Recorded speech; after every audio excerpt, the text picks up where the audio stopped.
Hello and welcome there, space friends. Kale here with a short video about some heirs of the Khan nomad theory crafting.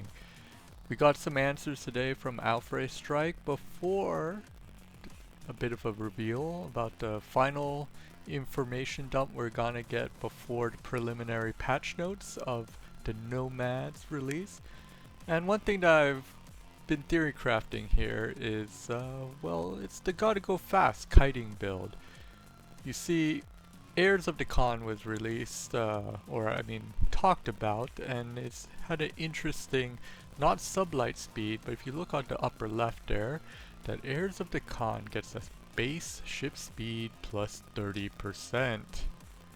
So, it's probably gonna be something different from just pure sublight speed. So like the base speed of the ship modified is 30%, and then that gets a sublight speed boost from some other civics here. So let's look at two other civics we're getting from Nomads. Flight schools, very interesting. You start out with the carrier tech, and you also will get modifiers of strike craft speed plus 10% and sublight speed plus 20%. That's what I'm talking about. So we're thinking that the 130% base ship speed of a ship gets to plus 20% sublight speed, which is about one tech propulsion upgrade engine tech normally. And then Star Seekers adds another 20% sublight speed, and the council position adds 1% sublight speed.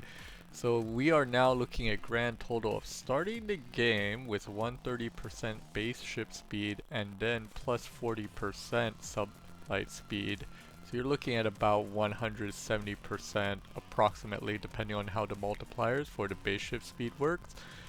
You're looking at about 170% game start. You could run the council position pretty early, and within the first few years you could get almost 180% ship speed. Now, what does this mean for us? Well, arc ships, right? Let's say you start about the arc ship, and you've probably been staring at this conversation that we're having here on the Stellaris Discord.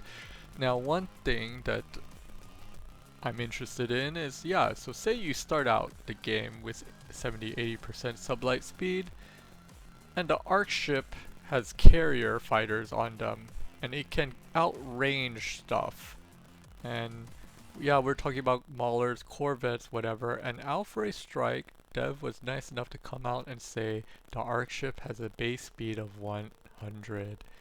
So if our arc ship has a base speed of 100, then say it gets a 170% boost, 180 or whatever. It's got to have about 170, 180 speed, maybe even more, because you get like power boost and so on. You can see in the upper right too, I've shown you that our base corvettes and our base maulers get 160 speed with no speed boost, and then it gets excess power from power, so it goes slightly faster than 160, but you'll notice 160, 165 is in fact slower than 170 to 180.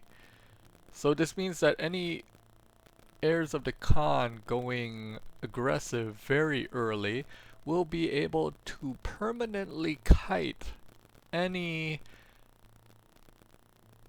heirs of the Khan plus those civics will be able to kite infinitely, outspeed any base civilization that doesn't have any speed boost civics or so on it. It will lead to some very early cheese strats. You will in fact be able to delete pretty much everything and kite them, stay out of range while the fighters destroy them, and they have no way to fight back. It's kind of like, when someone reaches carrier, afterburner carrier cruisers early and they just kite you with strike craft and you could never hit them.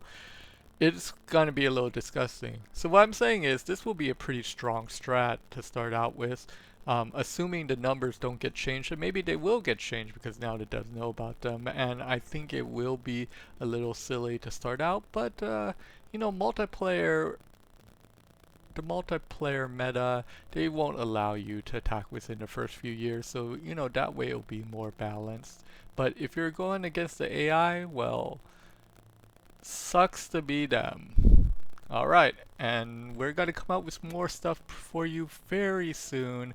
Looking forward to playing Nomads. You should get it if you haven't gotten it yet, but I'm really excited about all the new stuff and content we're gonna have for you.